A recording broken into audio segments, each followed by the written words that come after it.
At night, the port does not sleep. It glows like a city built for machines, where steel boxes move in silence before the world wakes. From above, the container yard looks ordered, almost calm. But beneath that order is a race measured in seconds, routes, sensors, tides, and trust. A single ship can arrive carrying thousands of containers, each one part of a promise made somewhere far inland, days or weeks before. To most people, a container is just a metal box. Inside the port, it becomes a coordinate, a deadline, a risk, and a moving piece of civilization. The modern megaport is not only a waterfront, it is an invisible city built from cranes, algorithms, diesel, electricity, labor, weather, and time. The first thing you notice is scale. The ships are not parked beside the port. They seem to become part of the horizon itself. Their hulls rise like walls. Their decks carry rows of color, stacked higher than houses, waiting for machines tall enough to reach them. Along the quay, ship-to-shore cranes stand over the vessel like skeletal giants, designed to move with patience, power, and terrifying precision. Every lift matters. A wrong move can delay trucks, trains, warehouses, factories, and stores that may be thousands of miles away. This is why the port has become more than a workplace. In the most advanced terminals, it has become a controlled machine landscape. In places such as Rotterdam, Shanghai, and Singapore, automated and highly automated terminals show what the future of trade already looks like. The old image of a crowded dock has not vanished everywhere. But here, the most dangerous movements increasingly happen behind fences and inside systems.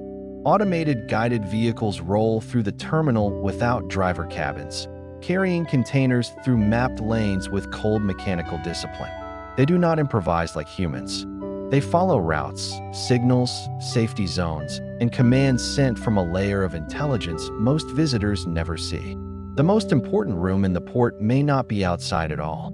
It may be a control room glowing behind glass. Inside, operators watch screens instead of waves. They guide cranes, monitor exceptions, and intervene when the machine meets something unexpected. Automation does not remove people from the story. It moves them to another battlefield: data, decisions, maintenance, risk, and responsibility. A crane can lift a container with astonishing force. But the order of thousands of moves must be planned before steel ever leaves the ship. The port asks one constant question: where should this box go next, and how fast can it get there without breaking the whole pattern? Some containers carry clothes, electronics, furniture, toys, tools, medicine, car parts, or machinery. Others carry chilled food that cannot wait. Refrigerated containers form their own quiet district.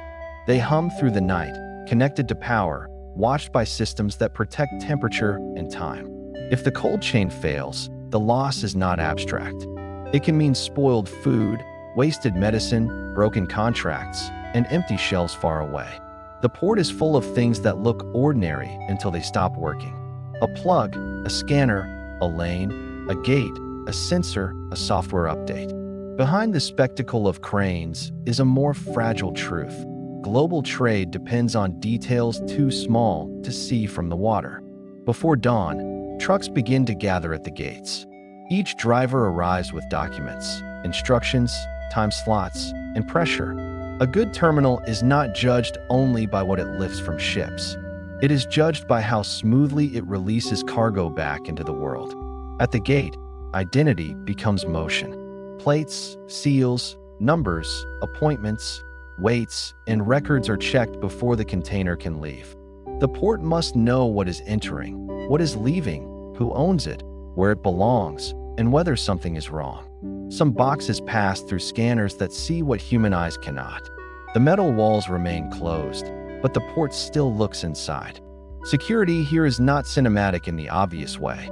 It is quiet, procedural, repetitive, and essential. Every container has a route, yet the port must also prepare for exceptions: storms, late ships, blocked canals, missing documents, labor shortages, and broken equipment.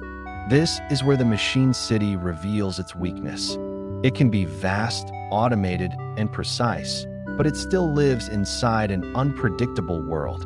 Weather is one of the oldest enemies of the port.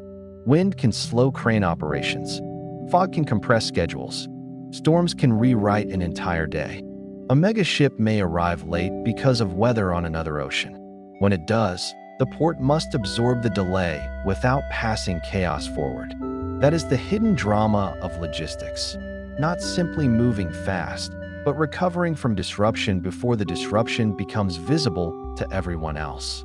In the yard, containers are stacked according to plans most people would never understand.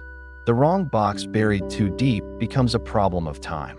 A container needed tomorrow should not be trapped under 5 others that leave next week. The yard must think ahead. This is why the port feels like a puzzle solved in 3 dimensions: height, distance, time, destination, priority, and risk. Rail lines stretch out of the terminal like dark arteries. When a container leaves by train, the port's reach moves deeper into the continent. Barges move through inland waterways with a slower rhythm, but they carry another kind of power: heavy cargo traveling quietly away from congested roads. A modern port is never only one place. It is a network of ships, terminals, roads, rails, rivers, warehouses, customs offices, and digital platforms. The visible port is only the surface. The real port exists as a sequence of decisions shared between people and machines. For centuries, ports were gates of empire, migration, trade, conquest, hunger, and wealth. Today, they are also gates of information. The cargo has changed. The scale has changed. But the central question remains ancient. Can a city survive without its port? The answer is written in every shelf, hospital, workshop, construction site, market, and factory that depends on cargo arriving on time. A container ship on the horizon may look distant, but its delay can reach your kitchen, your phone, your car, or your workplace. This is the strange intimacy of global trade. The machine city by the sea is far away, yet it touches almost everything nearby. Some of the most advanced ports are designed for a future where vessels, cranes, gates, and cargo systems communicate with less human friction. But the more connected the port becomes, the more it must defend itself from failures that are no longer purely mechanical. A broken crane is visible. A data failure may be invisible until the entire rhythm begins to slow. The port's future is therefore not only made of robots. It is made of cybersecurity, resilience, backup plans, skilled workers, and trust in systems. Inside maintenance zones, technicians keep the machine city alive. The most futuristic terminal still depends on people who can repair what automation cannot explain. They work among motors, cables, wheels, sensors, hydraulic systems, batteries, and software logs, searching for small faults before they become large delays.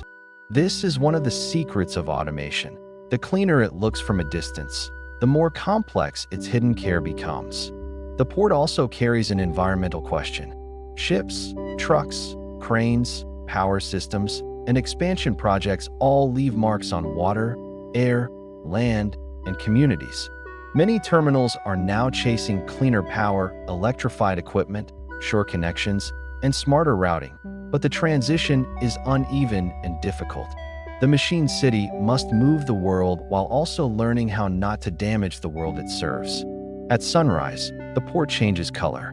The cranes become silhouettes, the containers turn gold, and the night shift gives way to another wave of movement.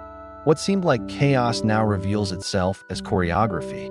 Every lane, stack, gate, berth, and schedule belongs to a larger pattern. Yet the pattern is never finished. Another ship is already approaching. Another tide is turning. Another deadline is entering the system.